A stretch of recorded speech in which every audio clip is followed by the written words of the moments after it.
Hey, welcome to Draw Tip Tuesday. My name is Koosje Koenen and I love drawing. And on this channel I share whatever I learn along the way. And I am here meeting you wherever you are on your way in your sketchbook practice. And I get quite some questions about color, so that's what I want to address today.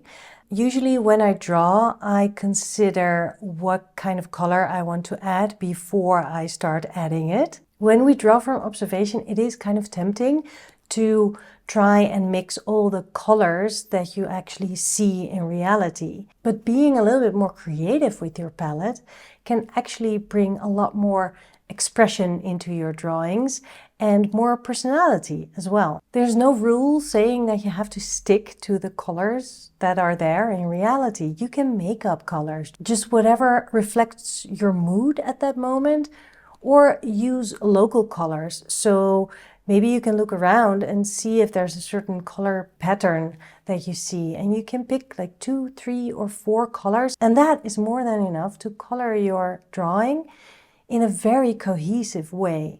If you limit your palette, you bring cohesion and maybe even more of a story to it. Also, it simplifies the process, and especially when you draw on location, that is something that we are always looking for, to simplify.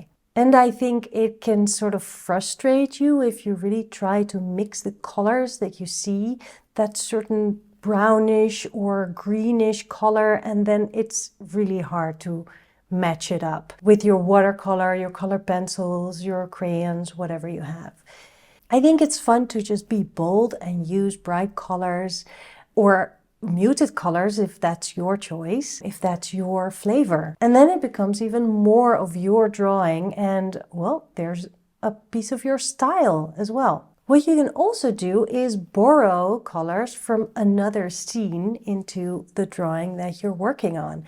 And that's what I want to do today with the drawing that we did last week. I love visiting the forest, and on the day that I filmed this footage, the weather was beautiful and the fall colors were amazing. So when I was thinking about adding color to the hands that I drew last week, I felt like it would be fun if I added bright colors rather than trying to mix my skin color and then there's that. I want to make it a little bit more exciting, a little bit more bright, because that also reflects the energy and the mood that my visit to the forest gave me. I am using my watercolors for this, and I start with Daniel Smith, New Gamboge Warm Yellow, and I can use it without mixing because to me it's the right kind of warm that I'm looking for. I clean my brush and I pick up again something straight from the pan, which I don't often do, but for this purpose it might actually be great to have these bright saturated colors. This is Green Gold, also from Daniel Smith. Cleaning my brush again so that I keep my palette clean. I pick up Transparent Pearl Orange from Daniel Smith and I mix it with my warm yellow so that it stays in the same family of colors. And looking at the intensity of the leaves, I think it needs a little bit more saturation, so I dip my pen back into the orange red and add that to the mix. And now I also want to add something bright red, so I am picking up Permanent Deep Red and I mix it with a little bit of that orange red so that it feels a little bit more organic than that permanent red. Now that I decided on my color palette, I am going to use it on the line drawing. So I start with the yellow. I think that would be a good place to start and then layer on top of that. Good call that I drew my hands because they can be my models again, so I can see where the dark parts are. And I'm saying that because I want you to be aware of the white of the paper. That can be an essential part of your coloring. If you leave areas of white, you let your drawing breathe.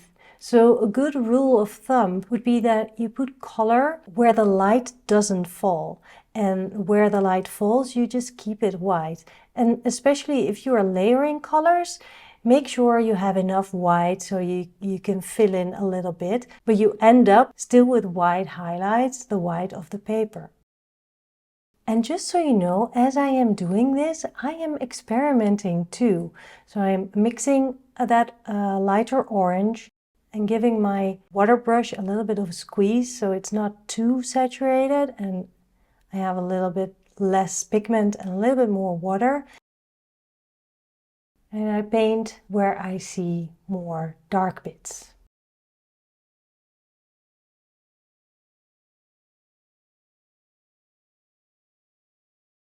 Picking up that green, which I don't think would work for the skin, so I'm using it for the background.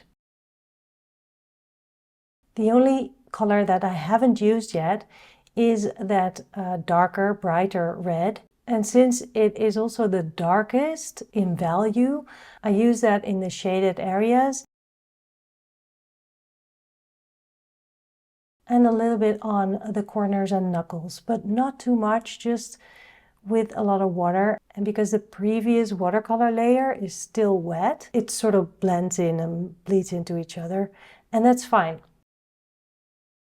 The great thing is I drew 3 hands, so I can try again and see if it works for this position of the hand as well. So I'm holding my hand again in that same position so I can see where the shadows fall. I start with yellow again. I add some of the orange. I clean my brush before dipping it into another color. And I extend that green background. And this time I leave out the red because I think it's fine as is. Cleaning my brush. For the third hand, I start with the orange, not with the yellow.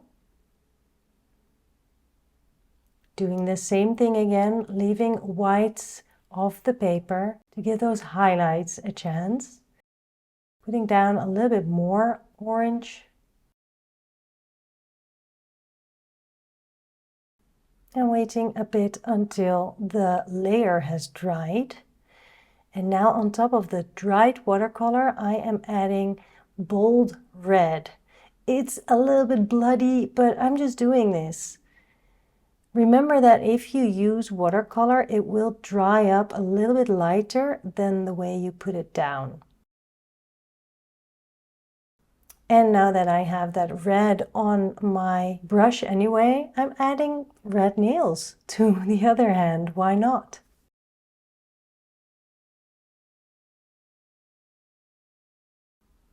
Now I'm picking up the yellow as a background for the third hand, experimenting and looking for creative solutions.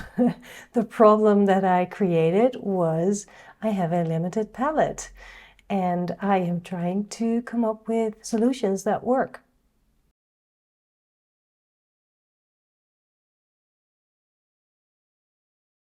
I don't even add green, so I could have done probably with just the 3 colors. Although I do like the green as a background. I'm going back to the hand that's in the middle of the page because now the paint has dried and I can give it an extra layer so that there's a little bit more distinction between the orange and the yellow. And with just a few touches, I create some more shading. It's kind of funky and maybe it's not your taste. It's bright, it's bold. I had fun and I think that last part is the most important, right? So whatever you do, keep your colors sparse, minimalistic. Don't go way overboard. Just have fun. Don't worry that you will ruin the drawing. It will only add life. And if if you're not happy with the result, then at least you learned a thing or two, right? Don't forget that your sketchbook is your creative playground and make it a colorful creative playground. So if you need an assignment this week, then I would say maybe you still have that line drawing from last week. Use that to add some color. Think about your color palette. Maybe you have a really nice color palette in your home that you would like to apply, or scroll through your photos. Maybe there's a color palette there that you might find, and have some fun with your colors. Next week we'll dive into some more color, so make sure you don't miss it by subscribing to my channel. And of course, there is always my Patreon page in case you want more inspiration. Plus, don't forget my book. It's a great holiday gift if you need one for someone else or for yourself.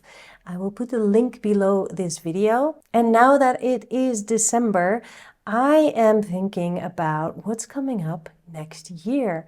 I'm teaching a lot of really fun workshops abroad. Think about Italy, Spain, Portugal, but also some really good online workshops if that's more of your thing. I'll put the link below this video to my website where you will find all the workshops listed.